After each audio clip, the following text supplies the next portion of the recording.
2026ஆம் ஆண்டு தமிழக சட்டமன்ற தேர்தலை ஒட்டி அரசியல் கட்சிகள் பல்வேறு வியூகங்களை வகுத்து வருகின்றன. குறிப்பாக பாஜக தங்களது எதிர்காலத்தை கருத்தில் கொண்டு ஓராண்டிற்கு முன்பே அதிமுக கூட்டணியை முடிவு செய்துவிட்டனர். இதற்காக சில சமரசங்களையும் செய்ய வேண்டியிருந்தது. அதிமுகவிற்கு பெரும் குடைச்சலாக இருந்த அண்ணாமலை மாற்றப்பட்டார். தமிழக பாஜகவின் புதிய தலைவராக நயினார் நாகேந்திரன் நியமிக்கப்பட்டார். இவர் திராவிட அரசியல் பின்னணியில் இருந்து வந்தவர். மேலும் பிற கட்சிகளை அரவணைத்து செல்லும் போக்கு கொண்டவர். ஒட்டுமொத்த அரசியல் களத்தையும் அதிர வைக்கும் வகையில் நயினார் நாகேந்திரன் பேச மாட்டார். அரசியல் நாகரீகத்துடன் விமர்சனங்களை முன்வைக்கக்கூடியவர்.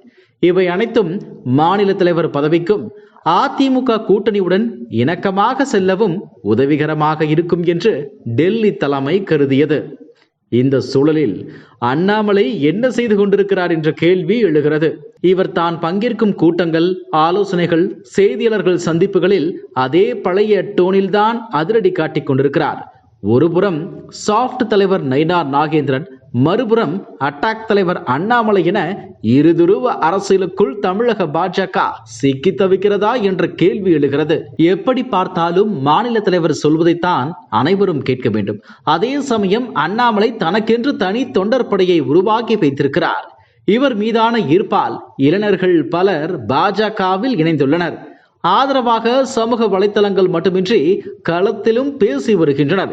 இப்படிப்பட்ட சூழலில் அண்ணாமலை கட் அண்ட் ரைட்டாக அண்ணாமலை பேசும் விஷயங்கள் சில அதிமுகவுடனான கூட்டணியில் விரிசல் விழ வைத்து விடுமோ என்ற கேள்வியை எழுப்புகிறது. இந்த இடத்தில்தான் டெல்லி பாஜக தலைமையின் ஸ்மார்ட் மூவ் இருப்பதாக அரசியல் விமர்சகர்கள் கூறுகின்றனர். அதிமுக கூட்டணியை சுமூகமாக கொண்டு செல்ல வேண்டும்.